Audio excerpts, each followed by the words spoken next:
Allez, on va reprendre, s'il vous plaît.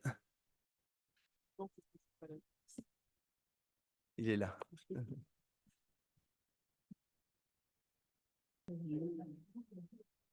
Allez, on peut reprendre. Je vais passer la parole à Nicolas Lemoigne, maître de conférence à l'Université de Bordeaux. Montaigne. Bordeaux-Montaigne. Merci de la précision. Oui, quand même, avec le Bordeaux. Oui.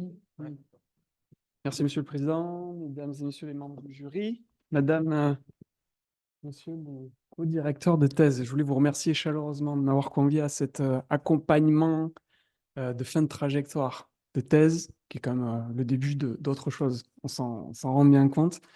Et je voulais vous présenter mes excuses d'avance, ou en tout cas justifier l'usage du tutoiement envers Damien, que je ne connais pas vraiment bien, en fait, mais qui s'inscrit dans à la fois une position de profonde affection pour la personne humaine et d'affection pour le sujet. Alors, ça, c'est une première chose que je positionne, et tout en défendant une forme d'indépendance vis-à-vis de ce travail de thèse, des circonstances et du contexte d'émergence de ton projet de thèse et de ce travail qui aboutit aujourd'hui. Et ce qui me met finalement dans le grand confort de pouvoir assumer à la fois de l'extériorité, puisque je n'ai pas, bon, pour des raisons de trajectoire familiale malheureuse qui ont fait que mon intérêt pour le sujet n'a pas pu se développer, se concrétiser à vos côtés, mais qui me place dans la situation très très confortable de pouvoir à la fois développer un regard extérieur tout en regardant la chose avec beaucoup d'intérêt. Ce qui fait que le vieil adage qui aime bien châtie bien me met tout à fait à l'aise dans la position de celui qui éventuellement va pouvoir te jeter du poil à gratter. Alors Damien, je vais faire très très rapidement puisque évidemment la tâche ingrate revient à ceux qui finissent de devoir faire accélérer la parole et le temps de parole, donc pour essayer de mettre en priorité le temps qui te sera accordé à la réponse aux questions. D'un point de vue formel, je voulais te dire tout le bien que j'ai pensé de ce travail que j'ai découvert il y a 3 jours, pour être honnête. Et heureusement que j'ai eu 2 jours pleins pour m'y atteler, parce que ce travail-là m'a demandé beaucoup d'efforts et à la hauteur de l'intérêt que je lui porte. Donc, je l'ai observé, je l'ai lu, je l'ai essayé de le décortiquer méticuleusement. Et je voulais t'en dire, évidemment, les aspects éminemment positifs, et puis ceux qui me laissent dans certains questionnements auxquels je ne doute pas que tu pourras répondre très, très rapidement. Alors, bon, les premiers aspects très rapides sont les inconvénients des avantages. C'est-à-dire que je pense qu'effectivement, le travail méritait par certains aspects d'être mieux structuré. Je n'ai pas compris l'histoire des 5 chapitres et pourquoi pas de parties qui pourraient être scindées. Bon, les choses ont déjà été évoquées. Et puis, à cela s'ajoute aussi parfois un petit effet inventaire dans cet aspect, dans cette multiplicité là, des chapitres, et est encore appesanti par souvent le fait que tu mettes des tirets, tu reviennes à la ligne, tu travailles peu les liens. Dans certaines parties, oui, parce qu'on sent qu'il y a un fort enjeu, évidemment, réflexif, mais il y a d'autres parties pour lesquelles tu passes rapidement sur le lien logique, la transition, et pourtant, c'est ce qui importe pour le suivi de la compréhension de ton fil conducteur de réflexion. Bon, alors en fait, ça, c'est du détail, et ce sont des aspects de forme qui, évidemment, laissent quand même voir la puissance du propos, la puissance des enjeux et de la réflexion qui est conduite. Ça ne nuit pas intégralement, et tu n'auras pas moins de 2 points pour ça, de mon point de vue. Alors, le corollaire de tout ça, et c'est ce qui fait que finalement cette forme est très puissante et puis amène de l'effort et demande de l'effort, je crois que c'est ta méticulosité, en fait. Globalement, ça a déjà été dit, mais je voulais le saluer encore. La méticulosité dans la manière dont tu développes ta méthode, dans la manière dont tu fondes ce que tu avances. Ton souci de l'étymologie, ça a été dit déjà auparavant, hein, mais le fait que tu discutes sur le tiret de microferme, ça en dit long mais oui, sur l'importance que tu accordes à la jeunesse des mots, à leur contexte. Et ça, c'est absolument, je trouve, remarquable. C'est à saluer parce que c'est présent systématiquement du début de la thèse jusqu'à la fin. Et donc, cette assise autour des contours définitionnels, cet effort permanent de situer la parole aussi, ça c'est un autre point fort de la thèse, hein, de situer la parole de ceux avec qui tu échanges, c'est absolument remarquable. Et ça fait que justement, la légitimité finalement, et ça je pense que c'est quelque chose sur lequel tu as beaucoup travaillé, qui t'a fait question, la légitimité de ta position de chercheur repose aussi sur cet aspect systématique de l'utilisation, de la justification et de la recherche de l'étymologie et du bon sens des mots dans leur contexte de production. Donc, bravo, parce que ça, c'est indéniablement un exercice auquel tu réussis, hein, sans problème.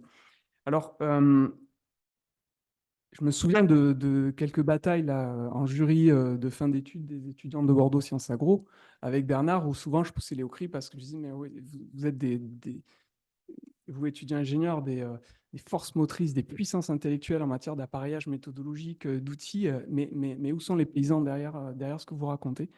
Alors, ça peut discuter, hein, enfin, c'est un peu mon sentiment, et ça arrive de temps en temps.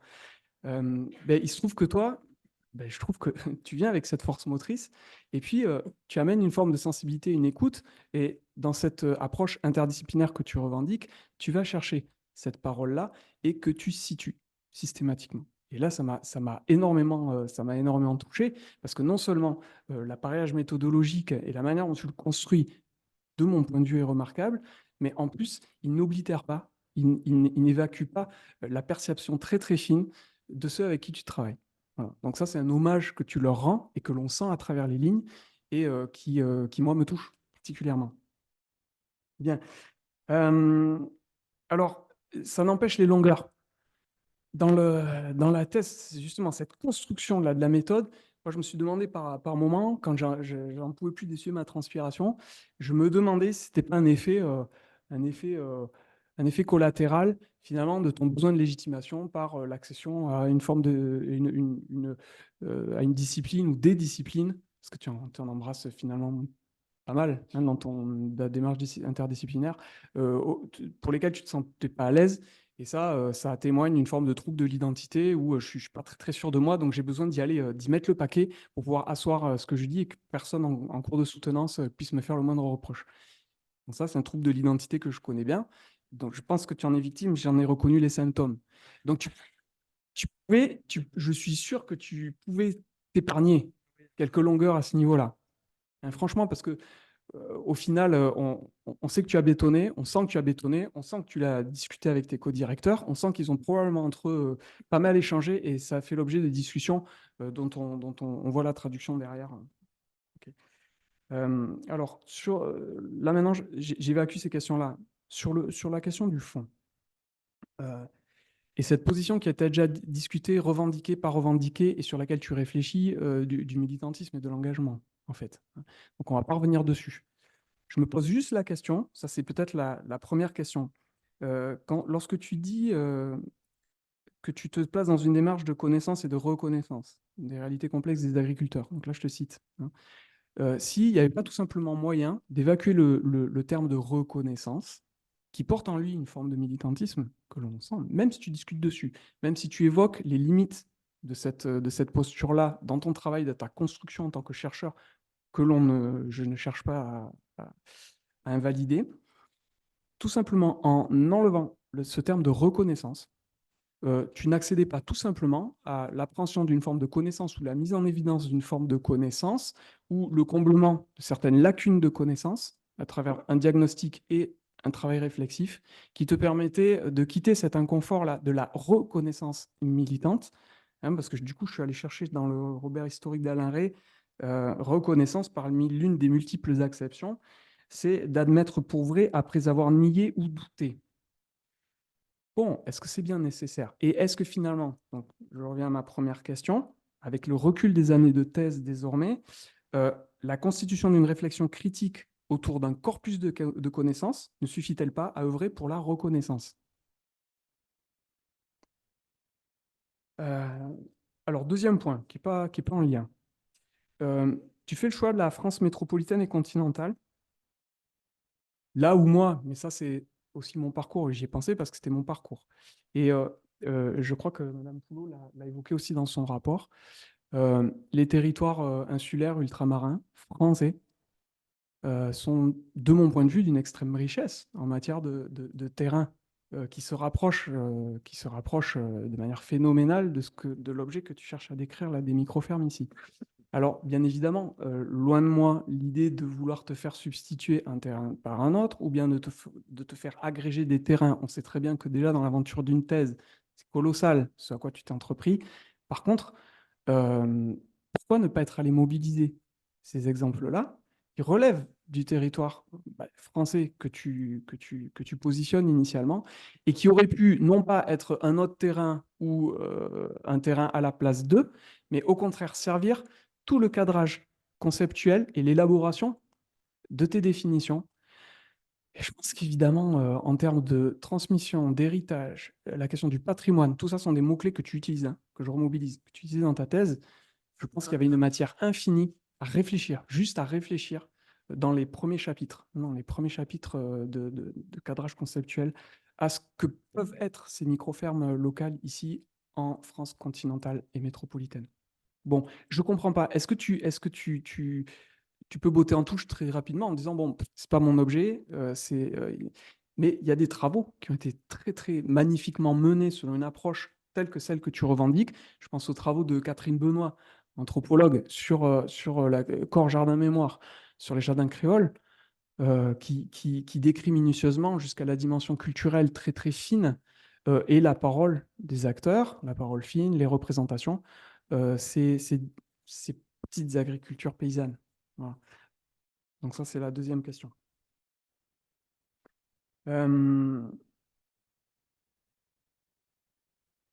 Bon, et justement, cette portée culturelle dans ce que véhiculent les micro-fermes, ces petites agricultures paysannes, euh, tu évoques l'idée de pouvoir l'aborder, et je l'ai très peu vu.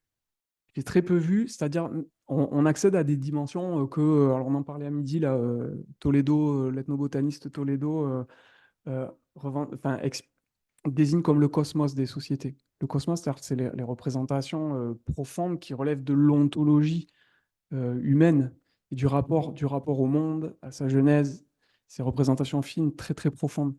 Et c'est quelque chose qui, toi qui t'es attaqué au propos, à la parole, qui situe la parole et qui donne l'importance aux mots, qui échappe un peu, il me semble, dans le fil du propos. Alors, est-ce que c'était trop difficile de l'appréhender? Est-ce que ça faisait trop? Est-ce que ce n'était pas ton propos? Je me pose la question. Je voudrais que tu me répondes. Parce que je suis intimement convaincu que ces structures, euh, ceux qui portent ces structures, ont en eux un rapport particulier au monde qui les entoure, un rapport au cosmos, un rapport à la Terre. Ça fait partie même parfois même d'une démarche militante, elle aussi, hein. Donc pourquoi? Pourquoi aussi peu traité? Euh, Ensuite, alors juste une remarque qui appelle pas forcément de question, mais ça on pourra en rediscuter.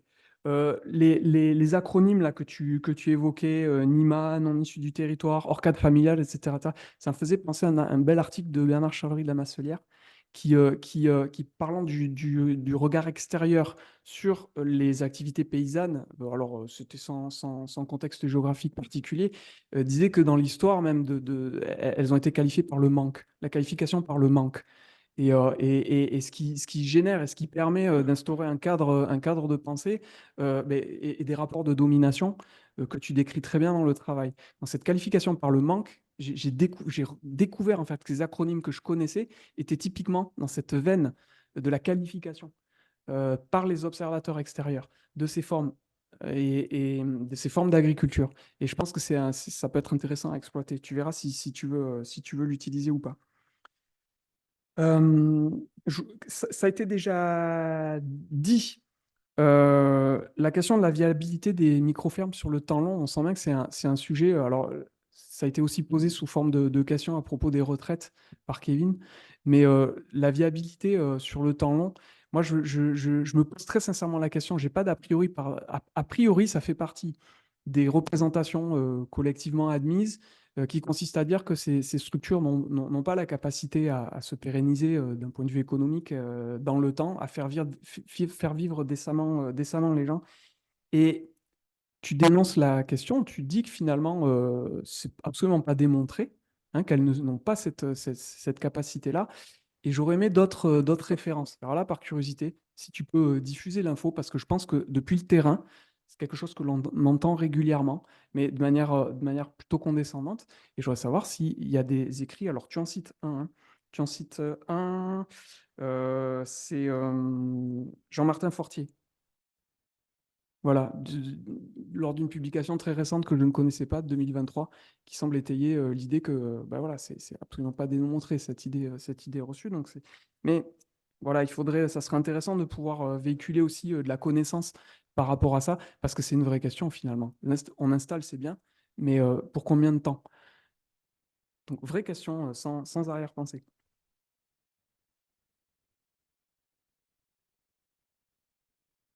Euh,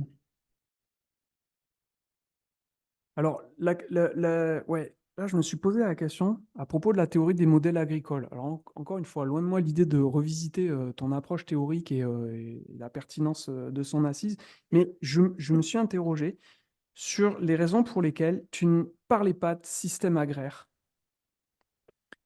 Euh, bon, vous êtes agronome, alors c'est un héritage, il est peut-être trop chargé de casseroles, je ne sais pas. Euh, Alors, il faudrait que tu t'en expliques, parce que tu t'empêches pas d'appréhender les choses selon l'outil système, notamment quand tu vas convoquer Ivan Illich. Tu parles de système paysan aussi, tu parles de système d'activité, tu parles d'équilibre sur le triptyque travail, œuvre, action. Euh, alors, d'emblée, moi, je me dis, l'idée de modèle et l'outil modèle, ça renforce la vision des limites, où commence un modèle, où est-ce qu'il s'arrête. Ça peut aussi faire craindre la mise en exergue, quand on transfère le modèle, de formes de domination, hein, un rapport de domination. Le système, lui, il met en évidence le lien, il caractérise la nature du lien, et tu peux l'appréhender comme un outil qui te permet de valoriser la richesse de ce que tu observes, en ce que ça a de fécond, et pas forcément dans ses limites, d'emblée, quoi. Est-ce que tu veux bien me dire pourquoi tu évacues complètement ces termes-là de système agraire, géosystème nourricier, agroécosystème? Tu t'en empares pas. Tu les évoques, mais tu t'en empares pas. Est-ce que c'est opérant? Est-ce que c'est pas opérant? Euh, et puis dans le lien au territoire, hum, lorsque tu évoques la question de la fonction vivrière, alors là évidemment, euh, pour moi, il y a une question fondamentale que tu abordes, mais sans forcément aller la creuser. C'est la question du foncier. Je pense qu'un certain nombre de personnes qui sont ici présentes là, dans la salle, ils sont plus que sensibles, et c'est eux qui m'en ont peut-être éveillé, qui ont éveillé mon attention là-dessus régulièrement. Mais si tu n'accèdes pas à la terre, si tu n'as pas l'accès à la terre, comment tu peux envisager vivre derrière? Et la communauté de soutien, elle est fondamentale. Sans la Terre, je me demande comment elle peut, voilà, ça peut faire avancer le système. Et, euh, et derrière ça, l'accès à la Terre et l'accès au foncier, c'est pas seulement dans la solidarité des gens qui participent au soutien quotidien, mais c'est aussi l'inscription, l'ancrage dans le territoire. Et je pense aux collectivités et aux EPCI, aux communes qui hébergent toutes ces structures. Peut-on faire sans ces EPCI, sans la parole des élus, sans ces jeux d'acteurs qui peuvent avoir des regards complètement ignorants, complètement avertis, avec des a priori complètement négatifs ou bien très positifs ces micro-fermes. J'ai l'impression que tu es passé un peu à côté de ces acteurs-là, qui pour moi sont des acteurs clés et sans qui on peut difficilement faire. Donc, question qui va avec, comment concilier la survie des micro-fermes et un projet de territoire adapté quand on est face à la concurrence active de certains dispositifs qui sont estampillés développement durable, qui peuvent séduire les élus locaux. Je pensais au méthaniseur, là, juste à côté de chez moi, et, et qui font que ça passe, ça fait passer sous silence, finalement, ces structures paysannes.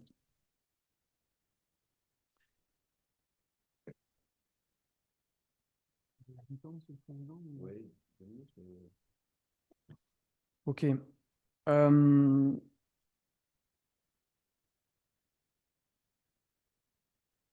Non, c'est bon parce que finalement j'ai couvert à peu près l'ensemble des champs. C'était un peu rapide. Ouais, si, peut-être une dernière question, mais on a bien compris que l'immense majorité des responsables de micro-fermes étaient engagés dans enfin, sous label de qualité, sous label bio, par exemple, notamment. Et je voulais savoir quel est alors, ça peut paraître une évidence comme ça de l'extérieur. Je suis pas sûr que ce soit tant une évidence que ça. Et quid de ceux qui ne sont pas engagés dedans? Pourquoi? Et parce que je sais aussi par ailleurs que ça peut être une démarche particulière et une volonté particulière de ne pas adhérer à ces cahiers des charges qui inscrivent dans des processus à la fois bureaucratiques, dans une certaine forme de nivellement par le bas, hein, tel que les acteurs le disent. Puis d'ailleurs, j'ai bien aimé que tu cites Xavier Noulian, ce passage long, mais ouais, qui effectivement témoigne du chemin de croix que ça peut être alors déjà quand on accède au statut, et puis alors en plus derrière quand on veut adhérer à différents cahiers des charges.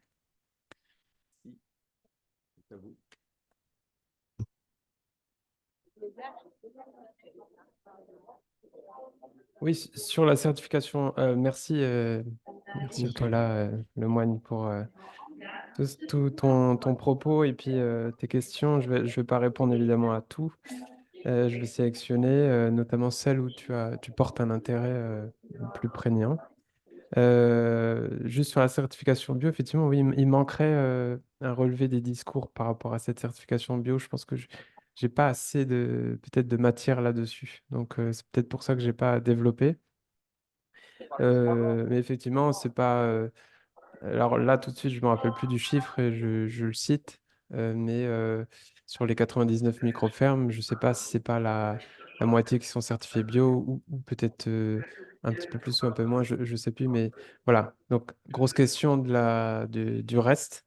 Mais aussi, grosse question de pourquoi les autres se certifient bio, quelque part aussi, hein. Euh, donc ça, c'est effectivement un manque.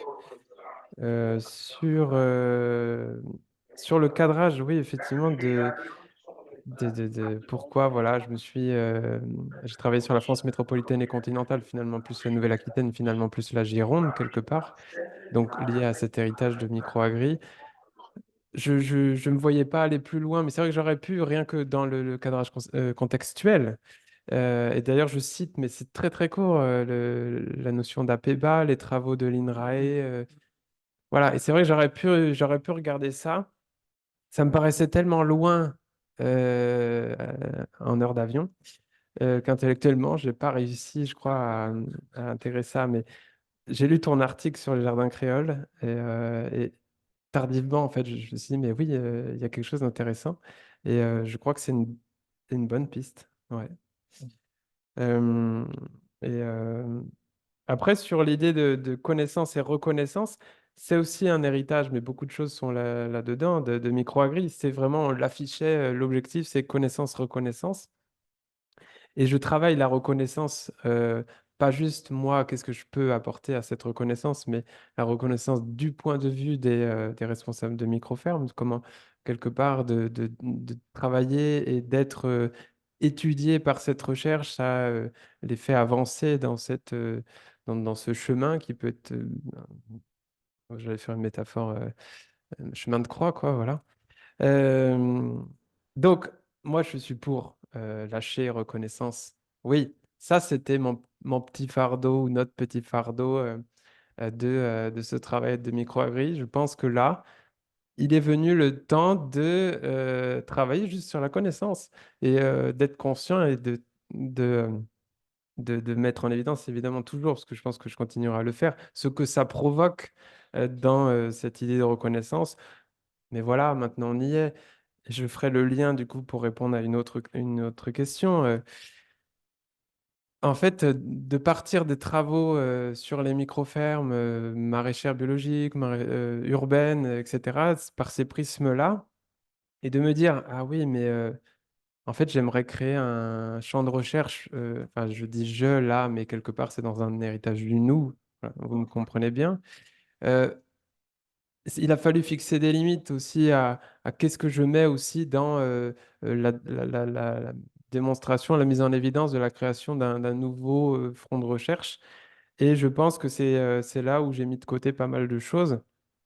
Et tu as abordé des sujets, par exemple, système agraire. Je pense que oui, c'est quand même, et je le mentionne juste à la fin, histoire de dire, attendez, je suis bien conscient que j'ai pas oublié son existence et sa pertinence. C'est juste que je me suis embarqué dans un cadre conceptuel et théorique qui est celui-là.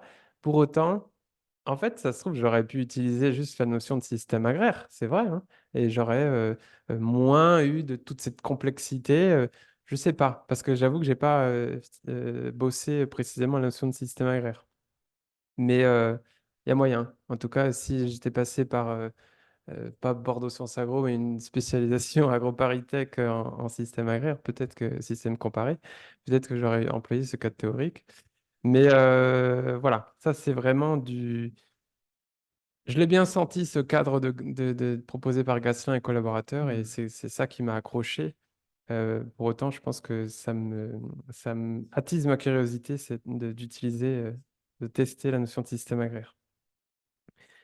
Après, en fait, ça a été un aller-retour sur les prismes d'études me limitent la manière de voir les micro-fermes. Je sors de ces limites. Mais après, j'ai eu besoin de remettre des limites parce que effectivement, je ne me sentais pas de passer du temps et de l'énergie à étudier toutes les micro-fermes et d'avoir ce champ trop large. Et donc, j'ai repositionné les limites. Et c'est la notion de modèle qui m'a aidé, même si le mot, à l'époque, je le répugnais. Et en fait, comme il a été rechargé de sens, c'est des limites qui sont vachement fertiles et stimulantes et qui, pour moi, du coup, ne sont pas des limites et sont vraiment une manière d'aller de l'avant sur ces sujets-là. Et voilà. Et donc, c'est vrai que j'aurais pu aller sur la notion de système. On voit des fois, on fait des typologies, on arrive à faire des choses qui sont intéressantes là-dessus.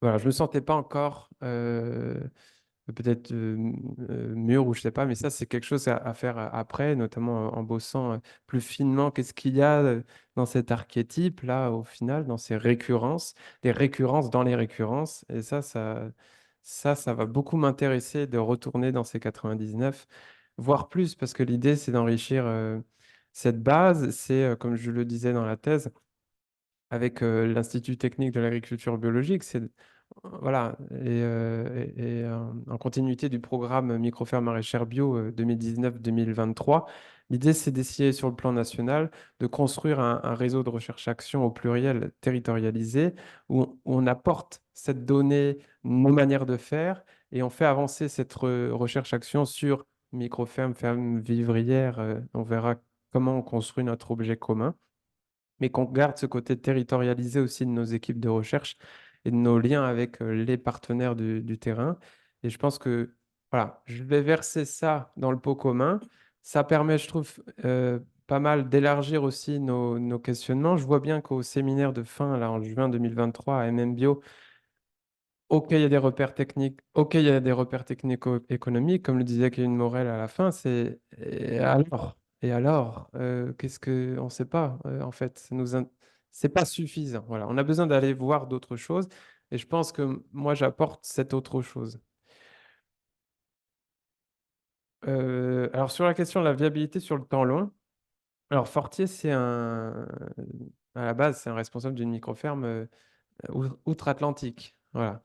C'est un peu si on continue la métaphore, je ne sais pas pourquoi je laisse une métaphore biblique, catholique ou quoi, mais c'est le Messie. Voilà. Il vient porter la bonne parole. Bon, ça fait partie voilà, d'une réalité. Et pour autant, je pense il y a d'autres travaux. Enfin, c'est pas un scientifique, voilà, c'est pas si je donne des éléments sur la viabilité et puis, etc., je pense qu'il faut que j'aille chercher des travaux et pas citer Forti. Il a son mot à dire, mais il fait pas autorité là-dessus. Et la viabilité est un vrai sujet.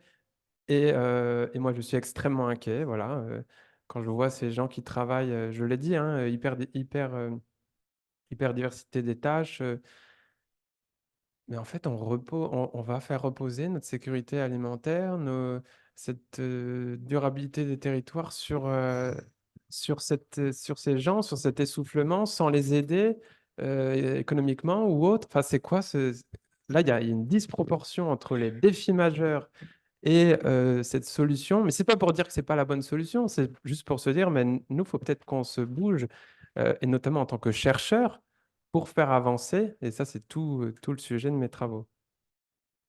Beaucoup. Ah oui. Je vais passer la parole à ma collègue Marion Charbonneau.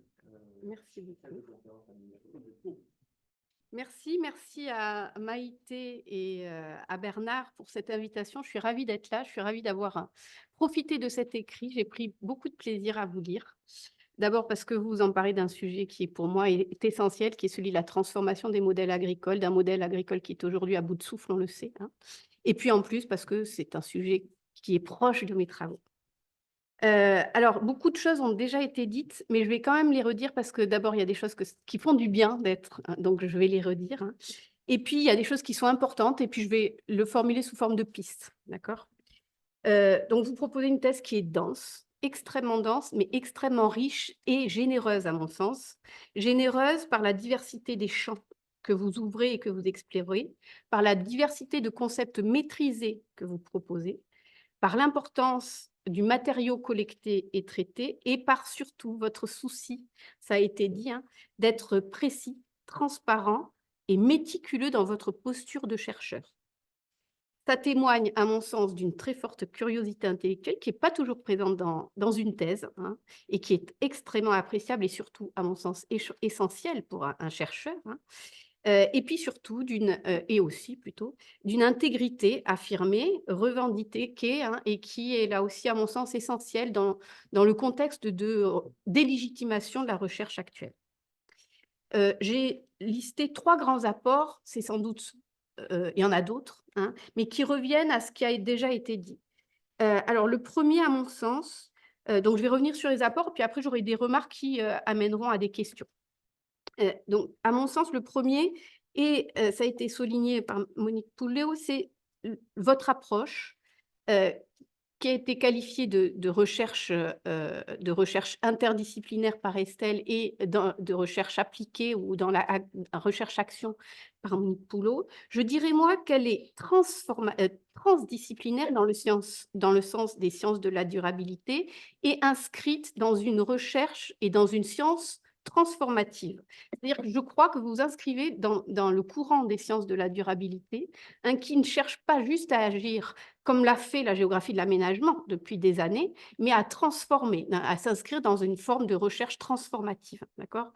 Et ça, c'est encore rare aujourd'hui, hein, et vous le faites bien grâce à un processus de distanciation qui est maîtrisé, hein, et qui, vous le montrez bien, vous co-construit en tant que chercheur dans, par et avec votre objet de recherche et la construction de votre méthodologie. Alors, je dois bien reconnaître qu'au départ, votre processus chronologique qui alterne avec des choix objectivables m'a complètement déconcertée. Je me disais, alors, on est dans le jeu, on est dans le récit, puis après, tout d'un coup, on arrive à décrire, et puis on revient. Et puis finalement, vous arrivez à me convaincre, hein, même plutôt bien, parce que vous construisez l'ensemble d'une thèse, hein, sur des critères qui sont objectivables, hein, avec une grille d'analyse qui est solide, que vous remobilisez tout le temps, jusqu'à la fin, jusqu'à la construction, hein, jusqu'à la conclusion, pardon, et qui vous permet d'avoir une vraie subjectivité critique sur un objet dans lequel vous êtes pleinement impliqué, hein, dans lequel vous êtes immergé et que vous souhaitez en plus défendre. Et ce qui n'est pas toujours évident, hein, parce que souvent, on tombe dans une forme de partialité, hein, et qui décrédibilise un propos scientifique. Donc, il y a encore quelques rares phrases idéalisantes, à mon sens, qui émaillent le récit, hein, mais globalement, vous échappez à ça et vous nous produisez une recherche transformative, hein, qui est distancée. Donc, bravo, c'est pas évident. C'est le premier rapport. Le deuxième, à mon sens, est dans le fait que vous arrivez à élargir le regard qu'on porte et qui est majoritairement porté sur les micro-fermes, hein, en montrant qu'elles constituent un modèle en rupture, certes, mais qui englobe en fait tout un tas de micro-modèles qui ont été présentés jusqu'à maintenant et qui divisent la sphère alternative.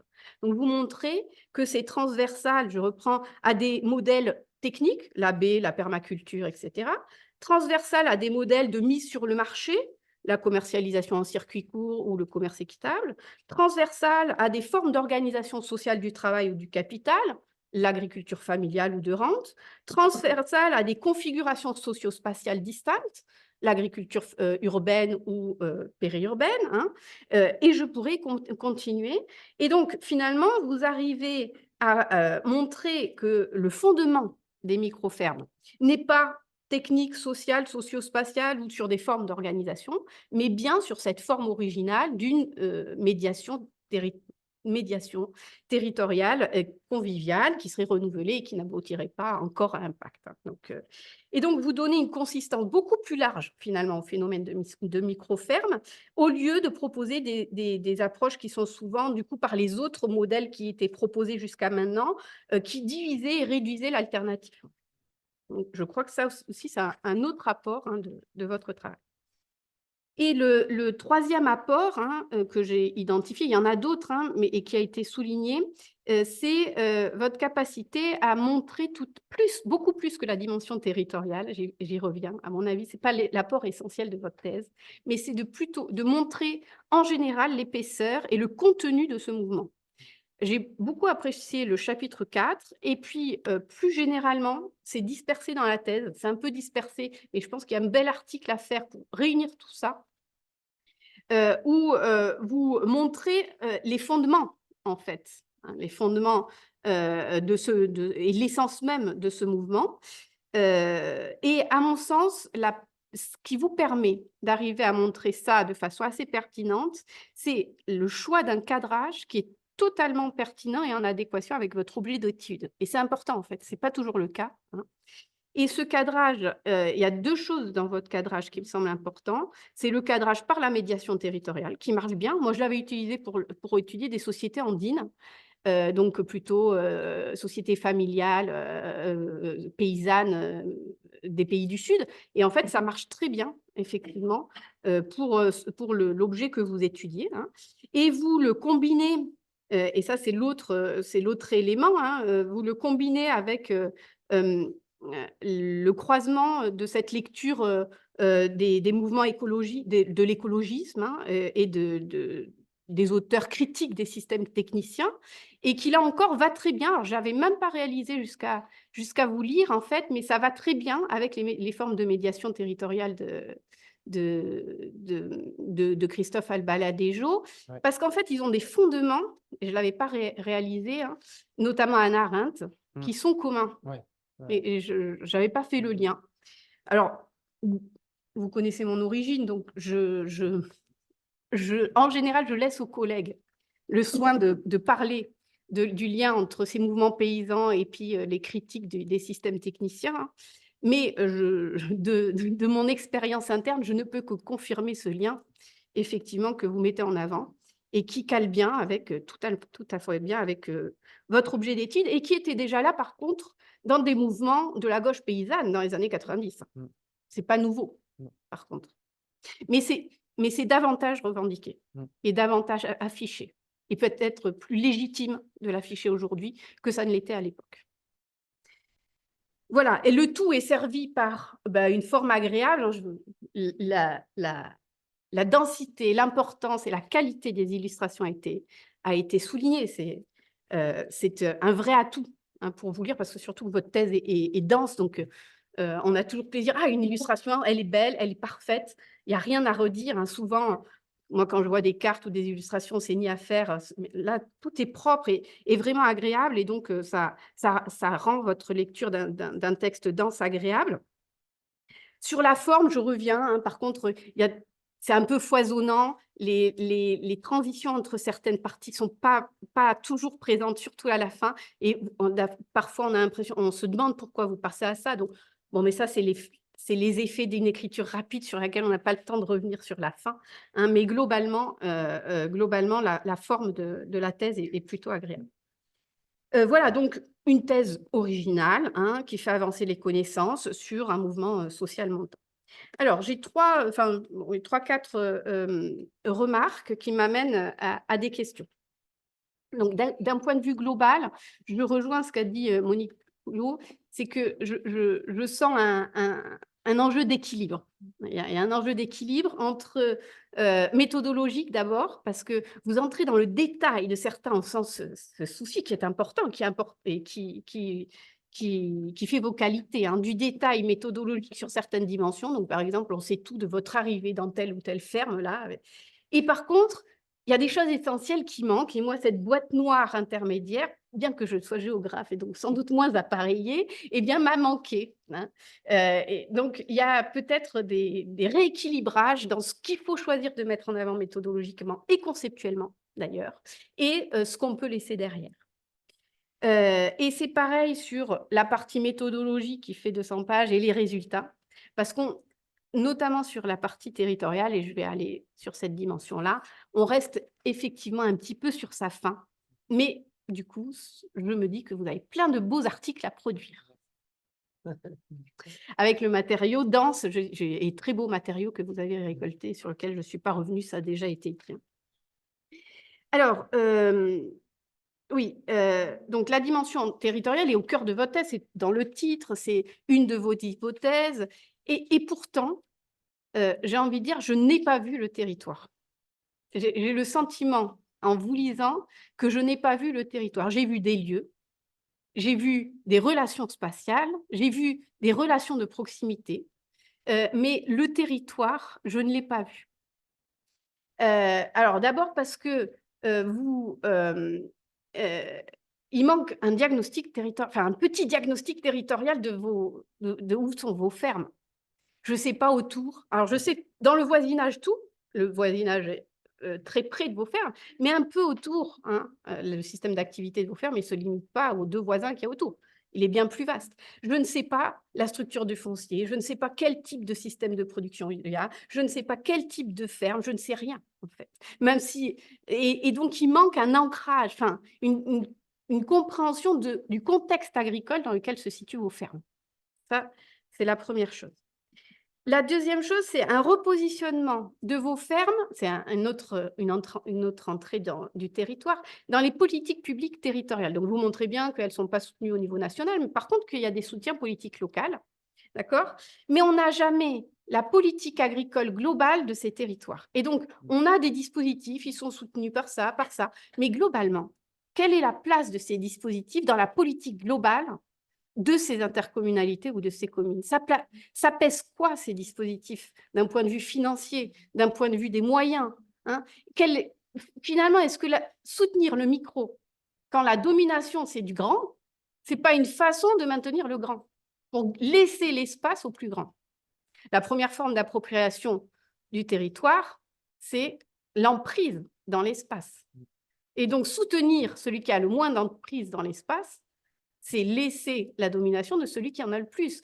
Donc, quelle est la politique globale de ces intercos vis-à-vis du mainstream, de ce qui est présent sur le territoire? Et ça, vous ne le repositionnez jamais par rapport à ce phénomène global. Donc, on n'a pas ce territoire politique, en tout cas.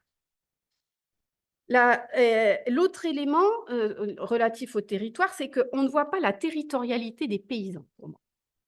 Vous citez, comme l'a dit Kevin Morel, quelques activités, mais alors, on n'a pas la vision systématique pour chaque ferme de toutes les activités d'abord. Et puis, même si le système d'activité, je le trouve très intéressant comme concept, mais le système d'activité, par définition, il n'est pas localisé. Il est aspatial. C'est un concept aspatial. Or, vous avez tout un champ de la géographie, par la géographie des pratiques, par la géographie de l'habité, qui respatialise ces systèmes d'activité ou même ces déplacements. Et je me demande si, en fait, réinterroger à la lumière de toute cette géographie qui s'est interrogée par l'espace, par la géographie des pratiques, à respatialiser vos activités n'aurait pas permis de donner la territorialité de vos microfermes, en fait, en les spatialisant. D'accord? Et au-delà de ça, je pense que le concept de l'habiter, vous le mettez à un moment, hein, mais sans doute une entrée importante pour vous, parce que habiter la terre, habiter le territoire, ça va tout à fait, je pense, d'une part dans le sens de l'idéologie de ces microfermes, hein, mais au-delà de ça, l'habiter comme concept mobilisé par les géographes permet de prendre en compte une diversité d'activités, d'accord? Et en le spatialisant. Donc, je vous invite peut-être, hein, dans un futur article, à interroger votre système d'activité au prisme de l'habité et de la géographie des pratiques. Voilà, ça, c'est une première question. Est-ce que vous y aviez pensé, hein, et est-ce que ça vous paraît une piste? J'ai encore 2 dernières remarques, après je m'arrête, hein. L'autre remarque est liée à votre tendance un peu à totaliser, je reviens à ce qu'a dit mon voisin, le mouvement, à lui donner une unité dans les formes de médiation qui le constitueraient, d'accord? Donc à chaque fois, vous entrez par 3, enfin, on ne sait jamais en fait quel est votre échantillon, toujours bien, mais quand vous pensez les médiations, on a l'impression que vous partez de vos 3 fermes qui ont été étudiées, d'accord? Qui sont 3 fermes maraîchères, hors cadre familiaux, etc. Donc, qui sont finalement pas peut-être marginaux au regard de votre échantillon en plus, hein.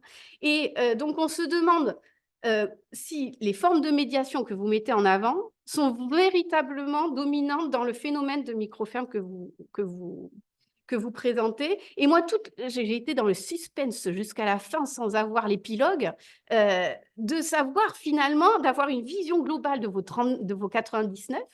Alors, on voit l'archétype, mais finalement, ils sont tous dans 91. Et donc, d'avoir d'autres formes de discrimination, hein, de division de ces 91, notamment en termes de médiation territoriale. Je pense que quand même, il y a plusieurs formes. Notamment, je pense qu'il y en a dans lesquelles l'action englobe le reste, englobe les 2 autres sphères. Et c'est assez novateur, mais je pense que c'est important. Et alors, on n'est plus dans l'équilibre de vos sphères, mais à mon avis, c'est un mouvement important de votre phénomène. Et ça m'amène à une dernière… Donc, est-ce que… Voilà, ma question, c'est, est-ce qu'on retrouve votre sentiment, même si vous ne l'avez pas vu, étudié à proprement parler, mais est-ce que vous avez le sentiment qu'on retrouve une diversité de formes de médiation qui pourrait, dans ce que vous avez regardé, et qui pourrait finalement questionner l'existence même du phénomène social que vous essayez de qualifier d'ailleurs, hein, et du monde social que vous essayez de construire. Bon. Et ça m'amène à une dernière question, dernière remarque et question, c'est que vous montrez que le phénomène est bien transversal, hein, mais vous ne le replacez pas tellement au regard des autres alternatives. Alors, vous essayez un peu sur l'agriculture paysanne, hein, mais en quoi se distingue-t-il des autres modèles et des formes de médiation de ces autres modèles? Ça, c'est ma première question. Est-ce qu'il y a vraiment une forme de médiation qui est différente des modèles qui ont déjà été étudiés? Notamment, vous ne remobilisez pas toutes les promesses tout le champ de la littérature autour des promesses de différence de Levelli, etc., qui a étudié les aspirations de ces mouvements alternatifs, et donc qui vous permettrait, en confrontant votre modèle à ces modèles, de le repositionner, hein, par rapport à d'autres choses qui existent depuis longtemps et qui ont été écrites. Et plus particulièrement dans les territoires. Comment se passe cette confrontation, enfin, cette coexistence, hein? Vous dites, ce qui m'intéresse, c'est voir la confrontation, mais je ne l'ai pas vue. Est-ce que vous avez, là aussi, je pense que vous avez un très bel article, hein, pour montrer, parce que je suis persuadée que vous avez les données, pour montrer comment se passe cette coexistence. Est-ce qu'on est dans l'hybridation? Est-ce qu'on est dans la confrontation, dans des phénomènes d'invisibilisation, de domination? Et ça, c'est des choses qui manquent pour justement aller dans le sens de ce que vous revendiquez comme l'important dans la coexistence. Voilà, tout ça ne remet pas en cause la qualité de votre thèse, hein, bien évidemment. Ça donne à penser et ça dit toute l'importance de ce que vous nous présentez aujourd'hui. Merci Marion. Effectivement, c'est très riche. J'ai déjà une liste d'articles à travailler. Oui, alors, pas vu le territoire. Effectivement, c'est ce que Maïté me dit peut-être du premier jour presque au dernier jour. Et donc, ça revient là, voilà. Donc, je me dis, bah, quel était l'enjeu de ma thèse? Finalement, même si j'ai essayé d'aller vers ce travail sur le territoire, parfois même sans le dire, parce que je sais pas s'il faut toujours employer le mot territoire pour parler de territoire. Et donc, justement, je pense que le territoire est là sans être dit. Ça, c'est une première réponse. Après, effectivement, l'enjeu, au final, enfin, l'enjeu, parmi les enjeux de ma thèse, ben, il y a cette idée de modèle et de champ de recherche et de moi, ma posture, le cadre théorique, c'est tout ça. Et c'est pour ça que j'y ai mis beaucoup d'intensité. C'est pour ça que ça prend beaucoup de place dans la thèse. Et c'est vrai qu'en y réfléchissant, je me dis, bah, tiens, si le cadre théorique de Gosselin et collaborateurs peut-être était arrivé plus tôt, et si, avec des si on fait tout, hein, mais je le fais quand même, si j'avais écrit ces 200 pages avant, j'aurais pu sabrer parce qu'il y aurait eu plus de place pour le reste. Il s'avère qu'effectivement, ce chapitre 4 et 5, je ne sais pas si c'est des choses qu'on dit, mais enfin, ça a été écrit, voilà, là. Très vite, très vite. Voilà, vous en saurez peut-être pas plus, mais par rapport au reste. Et donc, la disproportion se voit forcément dans la thèse. On peut rien cacher. Et le but, c'est pas de cacher, c'est de montrer la démarche. Et moi, ça m'a beaucoup frustré parce que j'ai beaucoup de choses à dire en fait sur cette médiation, sur le lien au territoire. Et même, j'ai dû supprimer au début des choses où je disais, ben, je vais vous dire ça, je vais vous démontrer ça. Ben non, je ne l'ai pas fait. Donc, il y a eu beaucoup ce travail-là d'enlever tout ce que je voulais faire et présenter, parce qu'il faut finir. Et ça, c'est vraiment, voilà, la frustration, je la partage totalement avec vous sur l'importance donnée au territoire et sur la notion d'habiter. C'est marrant parce que ça a été vraiment un tournant. À un moment donné, on a discuté avec Maïté et Bernard à se dire, est-ce que est-ce que je vais accrocher ce concept en plus du reste? Parce que c'est vrai que je commençais à accumuler les listes de concepts et voilà. Parce que l'habiter, oui, je suis d'accord et j'ai lu et j'ai regardé beaucoup de choses là-dessus. Et je trouve que c'est au cœur et ça serait un très bon cadre conceptuel. Mais c'est vrai que voilà, j'avais fait le choix et je m'étais embarqué sur ce cadre théorique, mais l'habiter est complètement au cœur et permettrait effectivement de... Alors ça se trouve de laisser tomber la notion de système d'activité. Peut-être que, moi c'est ce que je me dis parce que c'est vrai qu'il y a des outils que j'ai pris pour moi faire un pas en plus et après je les ai un peu éludés. Je pense que le système d'activité était en fait un outil qui m'a fait franchir un cap et que j'aurais pu ne pas lui donner la place qu'il a eu parce qu'au final, après, il y a même des schémas que j'ai enlevés parce que j'utilise assez peu finalement. C'est plus, moi, ça m'a donné une tonalité. Mais au final, peut-être que l'habiter m'aurait donné une tonalité plus pertinente. Voilà. Et après, par rapport, oui, je suis d'accord sur la notion de. En plus, je l'ai fait, diagnostic territorial de chaque ferme. Voilà, tout ça, c'est présent, quoi. C'est bon. Donc, ouais, j'ai fait des choix et c'est vrai que, voilà, pourquoi j'ai pas mis tout ça, je ne sais pas. Ouais, ouais, je sais pas. Ouais, voilà, je ne sais pas. Mais ça aurait pu avoir sa place, c'est sûr. Je suis d'accord. Et je trouve ça très intéressant ce que vous dites sur soutenir le micro. Ça peut être soutenir le grand. Je veux dire, oh mon Dieu, oh là, qu'est-ce qu'on est en train de faire? Et non, non, mais bien sûr qu'on y pense. Mais l'idée, c'est pour ça que je parle du pacte territorial, c'est de peser dans l'espace public. On n'est pas là pour se dire qu'on est en train de soutenir des confettis, comme le directeur de la SAFER les nomme, les micro-fermes.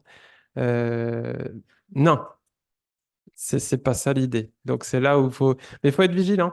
Et c'est ça que le diable est dans les détails, mais aussi dans des choses où on se dit, tiens, on peut servir. C'est tout l'enjeu de la recherche action légitimante aussi, c'est de se dire, bah, ça se trouve en légitimant là, aujourd'hui, ça, comme ça, vous faites l'inverse de ce que potentiellement vous voulez promouvoir. Bon, tout ça, c'est vraiment... Et c'est pour ça que diversifier les publics, s'entourer, discuter, co-construire, c'est ça qui est aussi... qui aide qui aide à pas faire de bêtises. Alors, est-ce qu'il y a une autre question? Oui, je pense que il y a d'autres formes de combinaisons. Et là, c'est pareil, il y a des belles choses à trouver là-dessus, mais c'est vrai que... Alors, j'ai mis du temps à m'approprier le cadre conceptuel d'Albaladejo. Euh, je sais pas vous, mais je trouvais qu'il manquait un peu d'écrit des fois sur des moments un peu rapides. J'ai essayé de me constituer le maximum d'articles et d'ouvrages et de tout ce qu'il avait pu faire, mais ben, en espagnol, en anglais, hein, voilà. Et tiens, on a remarqué quelque chose d'intéressant, c'est la traduction aussi, quand on passe de l'espagnol au français. Quand l'auteur traduit des mots espagnols en français, il peut y avoir des zones, des frottements où finalement, c'était peut-être pas exactement le même mot. Voilà, je pense que ça, c'est quelque chose qui est assez intéressant aussi à creuser, en tout cas une vigilance aussi quand on lit des mots, surtout que là, lui, ce qu'il fait, et c'est lui qui m'a inspiré sur, quand vous commencez à monter un petit peu en généralité, à poser des mots forts. Vous avez vu, quand j'analyse les articles de presse, je fais mon graphique et là, je pose des mots, exposer, répliquer, inspirer. Et c'est vraiment comme ça que j'ai essayé de construire ma pensée. Je mets tout sur la table et puis je commence à y voir. Voilà, je fais mon travail peut-être artisanal et puis il y a des mots forts qui réunissent, qui commencent à faire comme ça des regroupements et c'est comme ça que je construis ma, mon processus de recherche. Après, toujours la question, et c'est comme le système d'activité, est-ce qu'on en rend compte de ça? À quoi ça sert d'en rendre compte? Et au final, peut-être que ça sert moins le propos. Système d'activité, ou là, les mots que j'ai mis, exposé, inspiré, répliqué, peut-être qu'à ce moment-là, c'était pas... Voilà, peut-être faut plus l'expliquer, etc. Bon, c'est vrai que dans cette thèse, j'ai essayé de ne pas regretter de ne pas mettre d'informations. Pour autant, ça me fait regretter, au niveau du temps, de ne pas avoir cette partie sur le territoire. Bon, c'est comme ça. Je regarde juste si j'ai d'autres choses. Non, non, en tout cas, un grand, grand merci pour la liste des articles. Enfin, voilà. C'est vraiment... Non, mais c'est important Merci à parce vous, c'était que, un plaisir. franchement... Et puis, très envie de collaborer avec certaines d'entre vous pour... ben justement aller plus loin, essayer de dire, tiens, est-ce qu'on peut écrire sur telle chose ensemble? Et ça me passionnerait, ouais. Si. Alors, c'est à moi de clore les débats et puis je vais profiter du temps qui nous reste. Dans un premier temps, pour remercier à la fois Bernard et Maïté pour cette invitation. J'ai hésité, on s'est appelé, vous m'avez appelé. J'ai été très touché aussi que vous m'appeliez parce que je me sentais un peu illégitime. Moi, le sociologue de la firme, de la méga ferme, euh, je m'interrogeais sur les raisons pour lesquelles j'étais invité et je pense que la lecture de votre document m'a fait comprendre pourquoi et j'en suis très heureux. Donc, je vous remercie encore, Bernard et Maïté. Pourquoi? Parce que cette thèse, elle contribue aussi à une sociologie des mondes agricoles, une sociologie des franges de ces mondes agricoles, une sociologie de ces formes invisibilisées certes parfois par l'État, mais invisibilisées aussi par d'autres catégories d'acteurs. Donc, je me suis reconnu dans finalement, cette approche relevant des sciences humaines et sociales, la géographie sociale en l'occurrence, qui est une géographie sociale des marges. Donc, c'est un point commun aussi avec les travaux que je peux mener et qui donnent à voir aussi les limites de l'appareil statistique. J'ai beaucoup apprécié, notamment dans votre document, cette réflexion sur l'invisibilisation de ces catégories, et puis même la mise en perspective statistique de cette micro-ferme depuis maintenant le dernier recensement. Hein, cette catégorie des micro-fermes n'existait pas. elle est apparue. Alors, est-ce qu'elle est apparue finalement pour reconnaître l'existence de ces micro-fermes ou pour faire disparaître peut-être la très très grande ferme? Parce que finalement, est-ce que la méga ferme ne se cache pas derrière la mise en catégorie de cette micro, puisque nous avions jadis la petite, la moyenne, la grande et la très grande, et aujourd'hui nous n'avons plus que la grande, la moyenne, la petite et la très petite. Donc c'est quand même intéressant de voir que finalement, et ça fait écho à la remarque qui a été soulignée, derrière la méga ferme, derrière la micro ferme, il y a parfois la très grande ou la très petite, et non loin de la micro-ferme, il y a parfois la méga-ferme, hein. Vous êtes sur un territoire que je ne connais pas si bien que ça, mais je fais du terrain pas très loin de vos micro-fermes, et pas très loin de vos micro-fermes, j'enquête moi dans des fermes qui font 2000, 3000 hectares, qui font des carottes bio, des tomates bio, hein, ici dans le sud du département de la Gironde ou au nord du département des Landes dans lequel j'enquête en ce moment. Donc, merci de m'avoir convié à cette réflexion, à ces échanges sur ces franges qui se masquent mutuellement et qui empruntent parfois des vocables assez proches. Vous ne parlez pas du chef d'exploitation dans la microferme, vous parlez du responsable de la microferme. Tout comme on va parler du responsable d'atelier dans la méga-ferme et du manager dans la méga-ferme. Et là aussi, j'ai des questions à vous poser sur les mots qui sont utilisés dans ces micro-fermes pour nommer les catégories sociales. Euh, Vous nous parlez des actifs, vous nous dites que ces micro-fermes, elles contribuent à maintenir et à des actifs, mais qui sont ces actifs? Et là aussi, j'aimerais bien en savoir un peu plus. Votre dernière partie cherche à démontrer la capacité des micro-fermes à être pourvoyeuses d'emplois, mais quels sont ces emplois? Quels sont ces actifs au moment même où l'Union européenne s'empare de cette question de la définition de l'actif? Est-ce que l'actif agricole, il se définit de la même manière dans la micro-ferme, dans la ferme de taille moyenne ou dans la méga-ferme? C'est une vraie question. Pourquoi? Parce que l'usage de certains mots me fait dire en plus qu'il y a une diversité de micro-fermes. Parce que ce qui est très intéressant aussi à travers cet objet, c'est qu'au-delà de la figure médiatique, la micro-ferme, et vous le dites plus ou moins, elle incarne des mouvements contradictoires. La micro-ferme, les micro-fermes incarnent un processus de vieillissement, de non-transmission. C'est le cas de ces exploitations qui sont détenues par des publics très âgés. Aujourd'hui, on a à peu près 20% des chefs d'exploitation qui ont plus de 65 ans. Et on les situe où? On les situe dans ces micro-fermes identifiées par l'appareil de statistique. Et puis, la micro-ferme, elle incarne aussi un mouvement de renouvellement, de bifurcation, de création.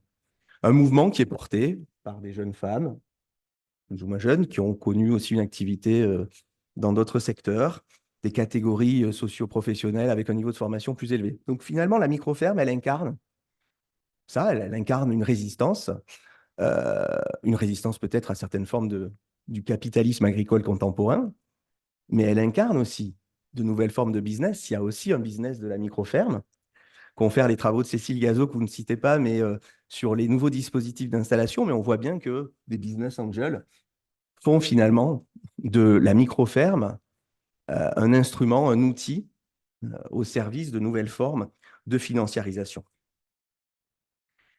Moi, je me suis retrouvé aussi dans votre thèse parce qu'elle renoue avec ces thèses comme celle de Pierre Muller, qui étaient des thèses de recherche-action. Un jour, Pierre me disait, Pierre qui a dirigé mon AGR, on ne pourrait plus faire des thèses comme j'ai pu le faire, moi, impliqué dans les mouvements paysans en Isère et dans les Alpes.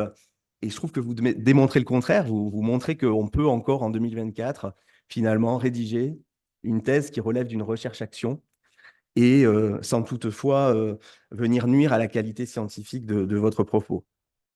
Donc, j'ai vraiment apprécié cette thèse pour ces raisons-là.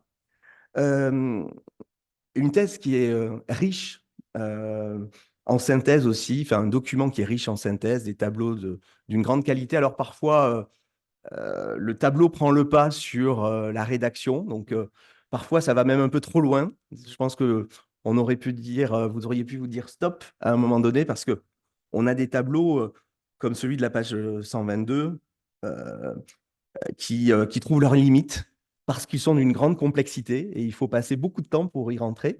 Mais à l'inverse, la plupart d'entre eux nous éclairent, permettent une synthèse. Cette thèse, ça a été dit, hein, je répète, est très bien écrite. Mais alors, et là, je vais passer peut-être à mon second point, qui est celui des critiques ou des remarques, malgré tout, qui pêche peut-être par ce foisonnement conceptuel qui a été souligné et qui traduit aussi peut-être ce syndrome de l'imposteur dans lequel je me suis réfugié moi aussi, puisque je suis comme vous, ingénieur de formation, et peut-être que vous avez voulu en faire un peu trop. Vous avez certainement voulu nous dire que vous aviez lu, et peut-être que il a été difficile aussi pour vous de choisir.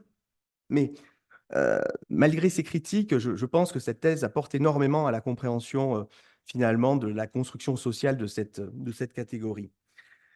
Je suis resté un peu sur ma faim autour des articulations entre parties, et notamment la partie relative à l'inscription de l'émergence de ces micro-fermes dans les mouvements sociaux, qui arrive un peu tardivement là, dans votre corps de texte.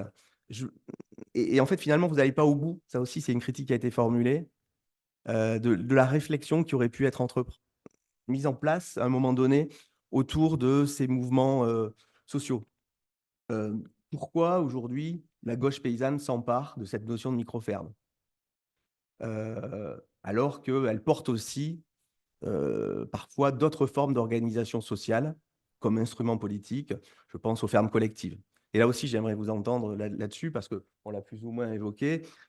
Finalement, la micro-ferme n'est pas forcément toujours un modèle, c'est une forme d'organisation au service peut-être d'un modèle qui est celui d'une agriculture paysanne, mais en quoi elle se distingue finalement de la ferme collective? Est-ce que c'est une forme d'organisation paysanne pour paysans individualistes? Allez, je suis un peu provoque. Est-ce que ce sont des paysans qui n'ont pas forcément envie de travailler ensemble ou pas? C'est une question que je pose, hein. Pourquoi voilà, la micro-ferme ne pourrait pas faire l'affaire toute seule, hein? Pourquoi avoir des fermes collectives à côté, hein, dans ce projet qui est celui de l'agriculture paysanne? Donc là, j'ai une série de questions à vous poser. Donc, celle-ci est la première. Je vous ai posé une question aussi sur la question des catégories sociales mobilisées dans ces micro-fermes. On aimerait bien en savoir plus. Alors, vous questionnez la notion de NIMA, la catégorie des NIMA. Là aussi, je vous invite à lire les travaux de Cécile Gazot qui interroge également cette catégorie des NIMA, qui est une catégorie relativement discriminante, complètement discriminante à l'endroit de ceux qui ne sont pas issus de ce milieu. Et la micro-ferme pose la question finalement de cette catégorie des NIMA. Question de l'installation que vous creusez peut-être pas suffisamment. Est-ce qu'une micro-ferme, elle est faite pour être transmise?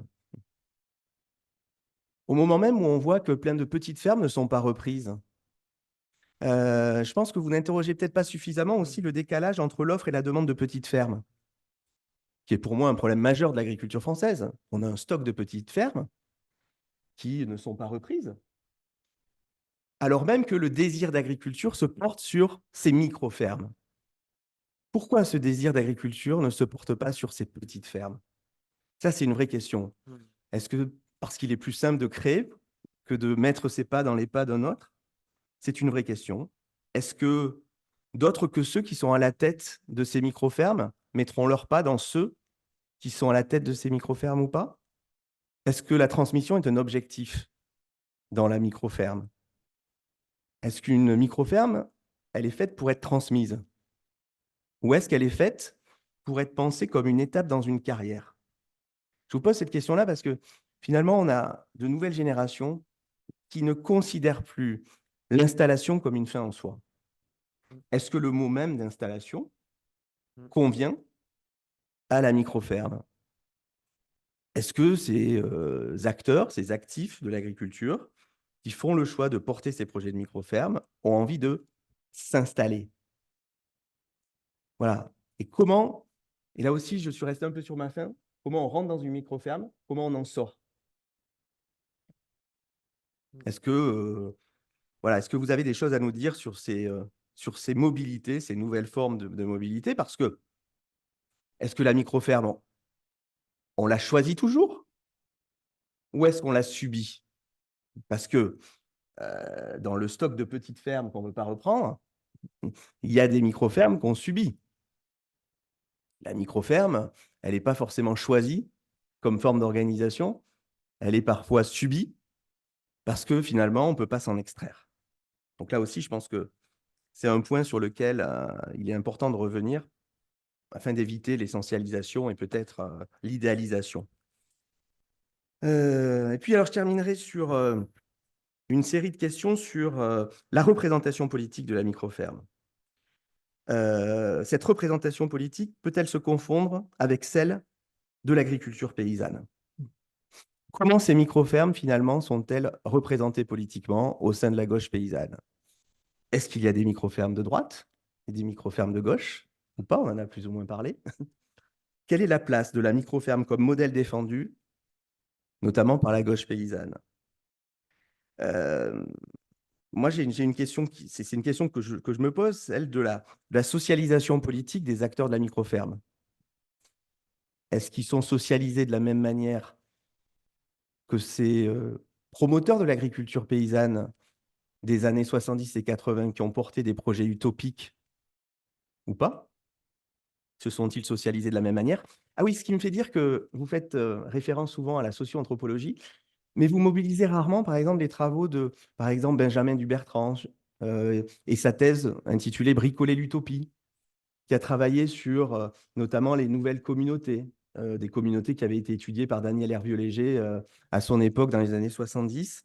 Vous interrogez peu l'utopie. Bon, ça c'est une petite remarque, hein, vous n'êtes pas obligé de répondre, mais voilà. Quelles sont les formes d'utopie qui sont portées par ces responsables de micro-fermes? Est-ce que cette utopie, elle est différente de l'utopie de celles et ceux qui construisent des projets de fermes collectives? Voilà. Quels sont les ressorts de l'utopie? Voilà, je terminerai là-dessus parce que pour faire écho aussi aux travaux de Benjamin Dubertrand, il y a des questions qui se posent aussi à la micro-ferme. Là aussi, vous n'êtes pas obligé de répondre. C'est la question de ces zones grises, de ce travail dissimulé. Vous disiez, la micro-ferme, on voit en son sein des gens du coin qui viennent y travailler. Est-ce que ce sont des woofers? Est-ce qu'ils sont déclarés ou pas? Ce travail, est-ce que c'est un travail qui relève d'un bricolage? Est-ce qu'il peut être reconnu ou pas? Ou est-ce qu'il s'agit d'un travail aux marges, voire un travail illégal? Ça, c'est une vraie question que celui des ressources mobilisées à l'échelle du territoire, voilà, qui pose un certain nombre de questions, notamment en termes de droit du travail. Écoutez, merci. Vous n'êtes pas obligé de répondre à toutes ces questions, à toutes ces remarques, mais merci infiniment de m'avoir donné l'occasion d'aller explorer d'autres franges que celles que j'explore. Merci beaucoup pour tout ce que vous venez d'apporter et les questions posées. Effectivement, je vous l'avais dit au téléphone aussi, mais une des raisons de pourquoi on vous avait convié dans ce jury, c'est que c'est notamment votre livre Mondes agricoles, Sociologie des mondes agricoles, publié en 2013, qui m'avait vraiment marqué à l'époque. Et je pense que si je travaille de cette manière sur les micro-fermes, c'est aussi sûrement dans cet héritage de l'un de vos livres. Voilà. Donc je sentais qu'il y avait aussi une importance à ce que vous soyez là pour essayer de pas boucler la boucle, mais voilà, presque. Donc, écoutez, je vais essayer de sélectionner parmi les questions posées. Alors peut-être sur les catégories d'acteurs, si vous le voulez bien. Les catégories Euh, d'acteurs. Voilà, c'est les catégories sociales qui sont mobilisées au sein de la micro-ferme. Vous parlez de responsables. Ah oui, Où sont les salariés? Y a-t-il des alors il y a salariés ou pas? 7% de salariés dans les 99 fermes. Enfin, donc 7 sur 99. Pourquoi on les a nommés responsables? Ça, c'est pareil, c'est dans un héritage du programme Microagri. C'est bon, déjà de se dire qu'on n'était pas obligé de capter des chefs d'exploitation au sens de la reconnaissance MSA. Et ça, c'est vraiment un des fondements de Microagri, c'est de se dire, bah, OK, la mutuelle sociale agricole, OK, les règles, c'est ça. Nous, on va essayer de regarder comment se situe ce monde social par rapport aux règles. Et donc, on a une famille, voilà, c'est vivrier, ils sont pas du tout, ils sont hors clou, c'est du troc ou etc. Donc ça, on peut le capter en se refusant d'utiliser le mot de chef d'exploitation. Mais il y a des chefs d'exploitation, et beaucoup, et notamment depuis la loi d'avenir 2014 et les décrets de 2016.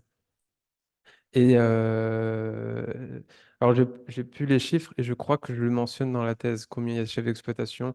Euh, il y a encore, j'ai envie de dire encore, parce que malgré cette évolution de la loi, il y a encore des cotisants solidaires. C'est vrai que ça reste quand même un statut qu'on peut prendre pour commencer, malgré le fait que la loi permette quand même de potentiellement éviter ce statut dit intermédiaire, mais l'intermédiaire dure parfois un peu longtemps. Donc voilà, donc il y a quand même un grand nombre, et je n'ai pas le chiffre précis, de chefs d'exploitation dans ces micro-fermes. Par rapport à la catégorie du recensement agricole, moi, c'est vraiment, je refuse. J'ai beaucoup de distance avec le fait d'avoir utilisé la notion de micro-entreprise, micro-exploitation dans le recensement agricole. Donc, je ne dirais pas micro-exploitation égale micro-ferme. En tout cas, je ne dirais pas ceux qui sont recensés. Je ne dis pas que c'est ce que vous avez dit, mais on peut comprendre que dans cette catégorie du recensement, il y a notamment les retraités et donc ils pourraient s'intégrer dans le monde social. Attention, voilà, vigilance. En tout cas, il y a un recensement qui semble porter un phare sur au moins le préfixe. Bon. Et ce que je pense avoir dit dans ma thèse, c'est effectivement, c'est plus pour invisibiliser le fait qu'il y a de plus en plus de très grands. On dit l'agriculture, les actifs, il y a une érosion des actifs, mais non, pas chez les très grands. Chez les très grands, ça se stabilise, voire ça augmente. Et quelque part, le recensement, il invisibilise ça aussi. J'ai pas eu de réponse pertinente des services de la statistique du ministère, d'où le fait que ça a une présence dans ma thèse. Parce que Puis moi, j'aimerais bien bosser le sujet et rentrer dans leur boîte noire aussi de comment tout ça se construit, mais c'est pas si évident, je trouve, d'avoir accès à tous ces chiffres. Ouais. Euh, voilà, et puis même pour faire des croisements, moi j'étais hyper intéressant de voir cette catégorie micro et me dire, bah, tiens, ça donne une représentation de pour eux le micro c'est quoi, et j'aurais aimé faire des croisements. J'ai pas réussi à faire ça. Pierre Muller, donc c'est intéressant effectivement que vous le citiez parce que ça fait référence, moi, à l'agri-ruralité, à cet héritage des entrepreneurs ruraux. Et je pense qu'il y a vraiment, et je l'ai dit dans la thèse, des ponts à faire avec l'agri-ruralité et qui quand même a l'air géographiquement situé, hein, plutôt du coup à l'est de la France, plutôt côté même alpin. Et voilà, j'ai commencé avec l'ITAB à nous lier avec eux pour voir dans le projet de recherche-action comment on peut aussi faire avancer les questions d'agri-ruralité avec nos questions de micro-ferme. C'est-à-dire comment on se rejoint, parce qu'au final, on se pose un peu les mêmes questions sur un public qui est visiblement un peu similaire.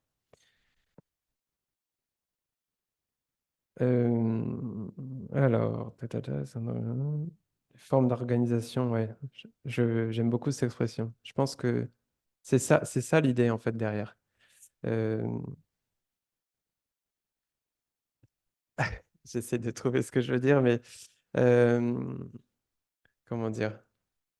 Non, je vais pas arriver à trouver, mais je trouvais que l'expression forme d'organisation plutôt que modèle, je suis en train de me dire que ça se trouve, il y a vraiment plus un truc à creuser dans la continuité de mes travaux et d'aller vers cette idée de forme d'organisation. Bon, désolé, je suis pas plus, je donne pas plus de détails là-dessus. Euh, alors, je regarde, interroger le décalage.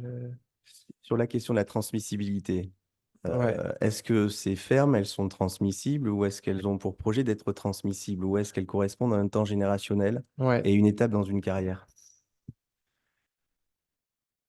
C'est une réponse un peu facile de dire qu'il y a de tout, mais vraiment dans les discours, on a eu des gens qui vont nous dire qu'ils pensent leur ferme, leur système d'activité, le choix dans les investissements pour le bâti, etc., dans l'idée de transmettre. Mais ils s'installent, ouais, ils ont la quarantaine. Mais c'est vraiment cette idée-là de penser la manière dont on va le transmettre est sûrement pour eux un levier qui permet de penser un rapport proportionné à un dimensionnement euh, d'une ferme qu'ils vont pouvoir tenir dans la durée et voilà, c'est quelque chose qui disent que c'est plutôt pas mal et ça correspond dans leur idée aux valeurs qu'ils ont de l'agriculture paysanne et de se dire, bah non, le but, c'est quand même d'augmenter le nombre de paysans paysannes. C'est pas juste de s'installer de manière individualiste. Le, je sais que c'était provocateur de dire individualiste, mais franchement, c'est pas du tout. J'ai pas ressenti c'est pas récurrent. C'est plutôt essayer d'œuvrer pour un bien commun. On est plus dans cette idée-là. Pour autant, comment ça se traduit très concrètement? On a quand même des exemples de gens, ben voilà, ils prennent la retraite et ben, une partie des parcelles, ils vont les mettre en fermage ou ils vont les vendre. La personne va garder son petit lopin et la maison avec le bâti, c'est chez lui. Voilà, il ne va pas transmettre. Donc là, on a une ferme qui disparaît. Donc la question, elle se pose réellement. Et donc ça rejoint aussi la question de l'habitat. Qu'est-ce qu'on fait? Parce que si on les laisse habiter sur le lieu de la ferme, ça pose des réelles questions de transmissibilité. Est-ce qu'ils vont après oser vouloir se séparer de ce lieu de vie, de famille, etc. Voilà. Ouais. Donc, non, non, grosse inquiétude de la transmission de ces micro-fermes. Bon, il y aura tellement de choses à dire sur la question de transmission, mais ouais, déjà, c'est pas mal.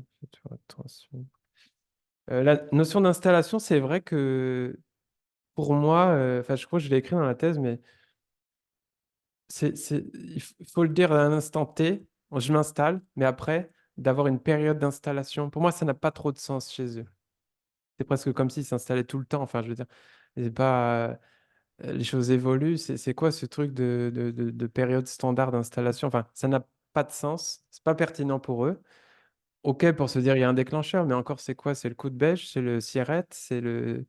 Bon, je trouve que là, ça pose des questions, c'est pas très pertinent. Mais tout comme les réflexions sur des catégories, comme les NIMA, comme les.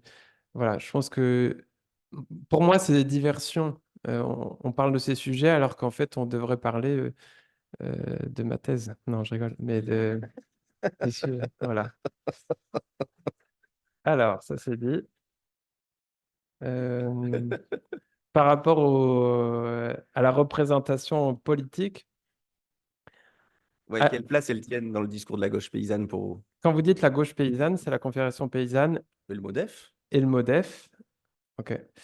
Alors, je l'ai dit un peu dans la thèse, à certains endroits, il y a quelques conflits, il y a des choses pas évidentes hein, entre le monde social des micro-fermes et même nous en tant que chercheurs, et puis la Confédération paysanne notamment, ou l'ADR de Gironde. Il y a des frottements, il y a des choses pas évidentes parce que. Et ça dépend évidemment quelle gouvernance il y a dans ces associations, quel degré d'ouverture à d'autres manières de faire de l'agriculture. Moi, je dirais une ouverture plus citoyenne pour dire les choses brièvement. Euh, et, et aussi, je pense, une responsabilité des fois de la part de certains responsables de micro-fermes qui pour descendre un petit peu, dans le sens où il faut parfois faire preuve d'un peu plus d'humilité, d'ouverture, d'observation.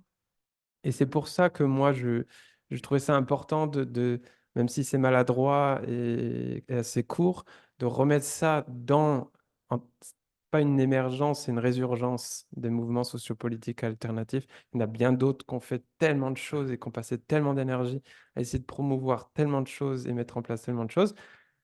On est peut-être en train de faire de la réinvention, certes, mais plaçons-nous aussi dans cette trajectoire-là, respectons cette trajectoire-là. Ça ne veut pas dire qu'il ne faut pas se l'ouvrir et puis critiquer, etc. Mais juste respectons ça et voilà. Donc, euh, très peu sont syndiqués à la Confédération paysanne. Je ne parle pas du MODEF parce que c'est absent. Euh, très peu. Après, on va avoir dans les responsables de micro-fermes des personnes qui sont ou qui ont été dirigeantes, soit à la Confédération paysanne, soit à l'ADR de Gironde, par exemple. Voilà, donc ça peut être des personnes qui s'investissent vraiment très, très fortement sur un pas de temps plutôt court. Voilà. Et puis, Non, voilà, et c'est marrant parce qu'il y a plusieurs années avant de commencer ce travail, moi j'avais écrit dans la liste des fermes à aller chercher. Je me disais, mais pour qu'on trouve une micro-ferme à FNSEA. Et je la cherche toujours, mais qu'elle Je vienne peux se vous aider présenter. peut-être. Ah oui, voilà, on va travailler là-dessus ensemble, avec grand plaisir. Euh, voilà, et Mais quand même que- est-ce que différents construisent des fermes collectives? Ouais, sur la question des fermes collectives, pour moi, ah oui, je rejoins ce que je disais sur les formes collectives, les formes d'organisation. C'est que si on met de côté le mot micro-ferme, je pense que là, on a des travaux qui peuvent être intéressants à remobiliser dans le cadre des fermes collectives. Le rapport proportionné, dimensionnement des activités, tout ça. Je pense que vraiment, euh, et à mon avis, les deux vont se développer, mais je pense vraiment que dans le monde social des micro-fermes, on a quelque chose de très, très inspirant dans ce rapport au dimensionnement d'activité qui peut inspirer les fermes collectives. Et voilà. Et je pense que effectivement, c'est un front de recherche. L'idée il y avait une thèse de, je crois, Pibou sur les fermes terre de liens, paysans de passage. Et on est au laboratoire passage ici. Je pense que c'est vraiment quelque chose d'intéressant aussi. Et de se dire, ben, on peut être paysan, paysanne une partie de sa vie. Encore faut-il penser la transmission, penser le foncier, parce que ça, c'est un point clé, le foncier, que je n'ai pas beaucoup abordé dans ma thèse. Voilà, merci beaucoup. Merci beaucoup. Nous arrivons au terme de cette soutenance. Nous allons demander donc au public et à vous-même donc de sortir quelques minutes de la salle. Je pense que ça ne va pas durer très très longtemps. Le jury va délibérer et puis on vous fera toutes et tous rentrer dans la salle.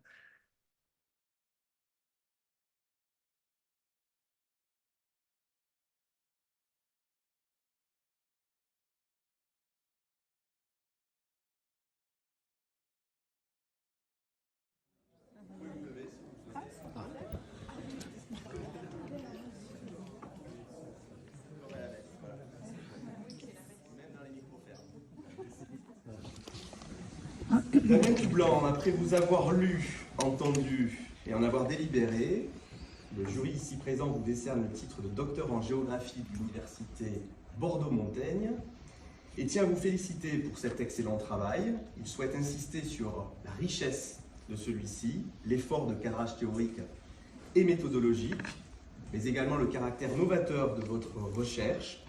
Il souhaite souligner l'inscription de votre thèse dans une démarche de recherche aussi transformatrice au service des territoires et vous félicite encore pour cet excellent travail.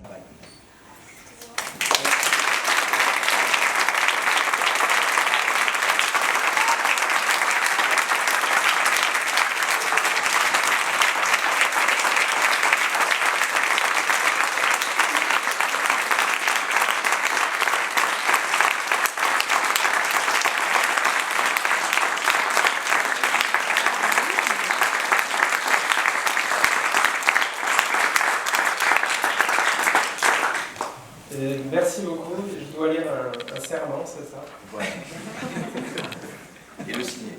Et le signer. Pessac, le 31 mai 2024. Serment des docteurs à lire à l'issue de la déclaration des résultats. Ça, c'est pas le serment, c'est méticuleux. Vous voulez le numéro de téléphone? Alors, excusez-moi. En présence de mes pairs, parvenu à l'issue de mon doctorat en géographie, et ayant ainsi pratiqué dans ma quête du savoir l'exercice d'une recherche scientifique exigeante, en cultivant la rigueur intellectuelle, la réflexivité éthique et dans le respect des principes de l'intégrité scientifique, je m'engage, pour ce qui dépendra de moi, dans la suite de ma carrière professionnelle, quel qu'en soit le secteur ou le domaine d'activité, à maintenir une conduite intègre dans mon rapport au savoir, mes méthodes et résultats. Le docteur Damien Toublanc.